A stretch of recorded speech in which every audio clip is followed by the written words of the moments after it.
gratuito. Mas isso não impediu que desafiantes mais novos o provocassem. Certa vez, em uma viagem de barco através de um lago, um samurai jovem e agressivo tentou convencer Bokuden a lutar. The other samurai keeps pestering him and pestering him, and he finally decides that he's not going to get rid of him. So he says, "Okay, well, look, if we're going to do this, we don't have room on the boat. Let's go over on shore. There's an island over there where we can be dropped off over there and we can fight there." Well, as they pull up on shore and the other samurai jumps out of the boat, then Bokuden casts off and pulls back out in the stream, leaving the guy shouting at him and saying, "Well, what are you doing here?" And he says, "Well, my style of swordsmanship involves fighting without fighting." Bokuden viveu até aos 80 anos, morrendo de causas naturais em 1571. Vestígios de sua renomada técnica podem ser vistos em diversas formas de artes marciais japonesas de hoje. Muitas dessas escolas ensinam técnicas de combate desarmado ou utilizam armas de madeira, como a espada de bambu do Kendo. Mas ainda restam estilos nos quais a verdadeira alma do samurai, a espada com lâmina de aço, é fundamental. Uma dessas formas é o iaido. O iaido é a arte de reagir a um ataque surpresa contra-atacando com uma espada. Os samurais estudavam o iaido para condicionar suas mentes e corpos a responder de forma ágil, imediata e direta. A arte os ensinava a eliminar movimentos desnecessários da técnica de esgrima e a acalmar o espírito para atingir um estado mental pacífico e harmonioso, embora ativo e alerta. In iaido, the movement is not simply to learn how to cut or destroy the human being, but it's more the emphasis on the correctness of the form and the correctness of the mental attitude, the proper focus, the proper blending of how your spirit and how your body and how the sword can move as a perfect integrated unit. Em sua forma solo, o iaido envolve uma série de movimentos pré-definidos criados para derrotar um inimigo imaginário. At the moment, the person has the sense to attack. The sword is drawn, the opponent is cut down, and the sword is returned to the scabbard in one motion, almost as if nothing happened. Na exibição em duplas, os movimentos também são pré-definidos, mas para realizá-los com perfeição são necessários anos de disciplina. What you see is that the swords barely touch. This is the epitome of sword technique. You never touch the other person's sword, but you move in and cut him in his unprotected area. So the sword is always a cutting weapon. It's not a weapon to block or defense.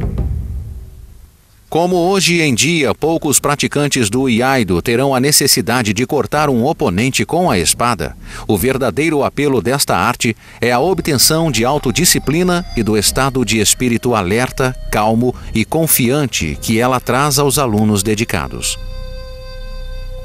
Para o samurai do século XVI, no entanto, o objetivo do treinamento era aprender a matar os inimigos e não obter paz de espírito. As técnicas criadas por homens como Tsukuhara Bokuden os ajudavam a fazer isso com eficiência. Como resultado, os últimos séculos dos samurais seriam extremamente violentos.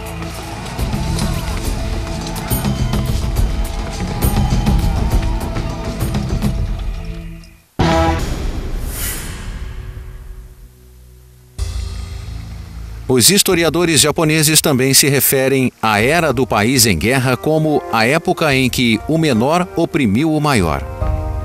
Alguns dos líderes que subiram ao poder durante estes anos de caos não eram de ascendência nobre.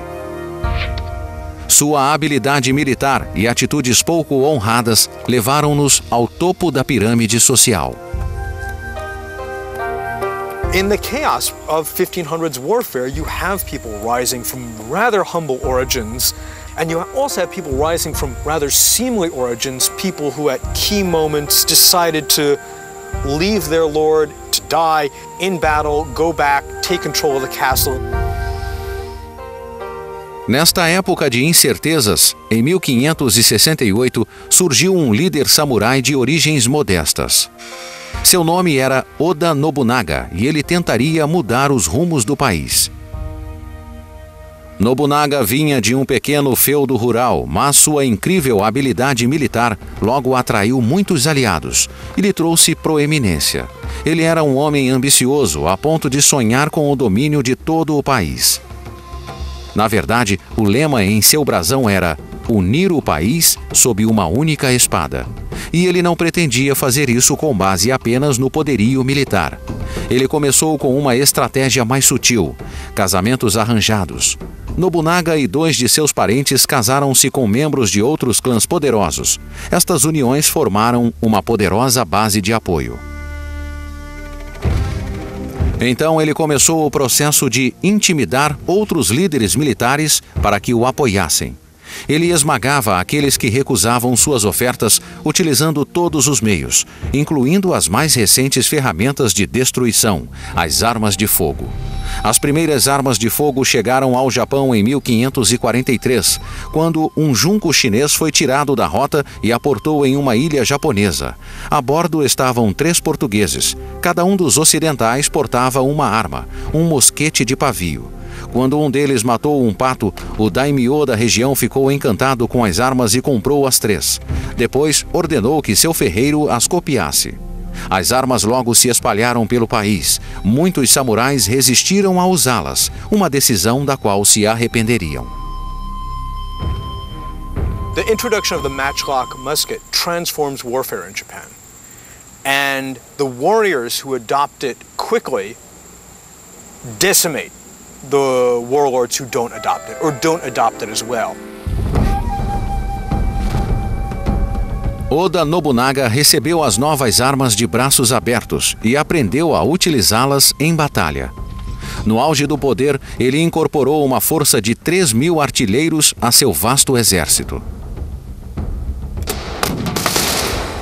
Em uma famosa batalha próxima ao castelo de Nagashino, em 1575, ele distribuiu 1.500 artilheiros em 3 fileiras atrás de estacas. Ele ordenou que atirassem em turnos, com uma fileira disparando enquanto a outra recarregava. Com esta tática, os artilheiros derrotaram uma força muito maior. If you use them correctly, you can destroy mounted cavalry. Mounted cavalry at this point being mostly archers. These are the battles that decide the balance of power in the late 1500s in Japan.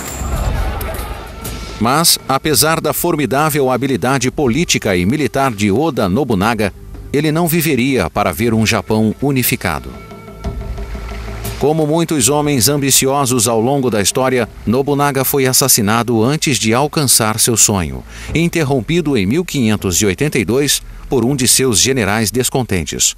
O motivo por trás do atentado não é conhecido, mas acredita-se que o general não estava satisfeito com a recompensa por seus serviços. Quando morreu aos 48 anos, Oda Nobunaga já havia unificado 1/3 dos daimyos japoneses, mas a conclusão da tarefa caberia ao seu sucessor, Toyotomi Hideyoshi. Hideyoshi era outro líder poderoso que abandonara as origens humildes e ascendera através da habilidade em combate. Here is someone who demonstrates the social mobility that comes with constant warfare. He rose from the status of sandal carrier. This is someone who ran alongside a lord and had his sandals ready when he got off his horse, and he rises to be the supreme warlord in Japan. Após a morte de Nobunaga, Toyotomi Hideyoshi imediatamente localizou e executou o assassino. Um ato de lealdade, talvez, mas também uma manobra política. Nobunaga tinha um herdeiro, um filho mais jovem, que por direito seria o sucessor. Mas Hideyoshi capitalizou a glória conquistada através do ato de vingança e tomou o poder para si. But he can't be seen as a usurper because, good heavens, he didn't assassinate Oda Nobunaga. In fact, he tracked down his assassin and punished him. Na condição de daimyo mais poderoso do país, Hideyoshi retomou o trabalho de Nobunaga. Ele continuou o processo de submeter líderes menores a seu controle central, usando uma combinação de manobras políticas sutis e implacável poderio militar. Em 1590, todos os daimyos do Japão haviam se curvado à autoridade de Hideyoshi. o sonho de Nobunaga de um Japão unificado tornara-se realidade. Então, Hideyoshi fez algo inesperado para proteger sua posição. No momento em que obteve o poder total, instituiu um tipo de controle de armas, confiscando todas as espadas dos camponeses e mercadores. Marvelous pretext for that is, of course, the swords will be melted down and they'll be used to create a huge image of the Buddha. So when you give up your swords, you are not giving up power and you're not giving up a right to defend yourself or a means of defending yourself. You're simply helping Toyotomi Hideyoshi bring the country to peace through the healing powers of this great Buddha image. Hideyoshi não parou com o confisco das armas. He slams the door on social mobility. He issues edicts saying that if you are not a samurai now, you never will be. And it's probably because, knowing how commoners could rise to power, he was acutely aware of what a threat that could be to his own legitimacy. Ele separou os samurais, os camponeses e a população urbana, dando origem a um sistema formal de 4 classes sociais: samurais, fazendeiros, artesãos e mercadores, nesta ordem. A classificação também estabeleceu critérios que afastavam os samurais dos outros cidadãos. People had to choose whether they would be a commoner or a samurai. A samurai meant they had the privilege of having 2 swords and they could serve a lord, but they would lose all ties to their lands. And one who wanted to be a commoner supposedly couldn't have any weapons but could hold land. That's where we really see the division happening.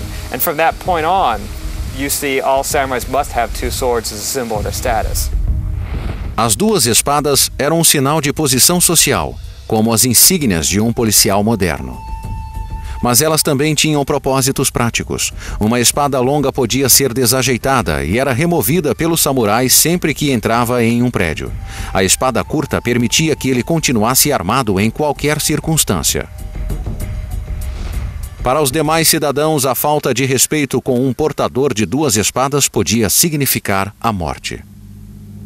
Samurai have, in theory, the right of kiristego-men, which basically means if a commoner does something extremely inappropriate, you can take their head off and then just apologize and explain why this was so offensive. And that's part of how commoners live, with this strange sense that they can get away with a lot, but you never quite know when you're going to cross the line and lose your head. Mesmo com todo o poder, Toyotomi Hideyoshi nunca desfrutaria de uma honraria, o cobiçado título de Shogun. De acordo com a tradição, o título só podia ser concedido pelo imperador, e somente depois que o designado provasse sua descendência do clã Minamoto, a lendária família que estabeleceu o primeiro shogunato permanente. Com as origens humildes de Hideyoshi, isso seria impossível. Assim, a família imperial, que nessa época não possuía quase nenhum poder político, mas aos olhos do povo ainda tinha a autoridade divina, concedeu a Hideyoshi o título substituto de regente. Isso abriria a porta no futuro para um novo líder entre os samurais, um general inteligente que aguardou o momento certo para reclamar o título de Shogun. Este homem logo daria início a uma dinastia que manteria o poder por 250 anos.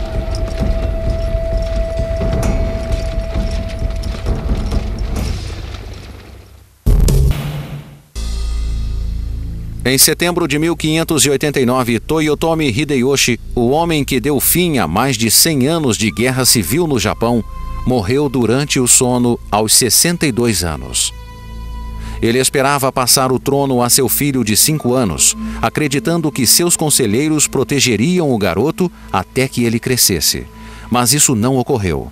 O braço direito de Hideyoshi, Tokugawa Ieyasu, queria o poder para si.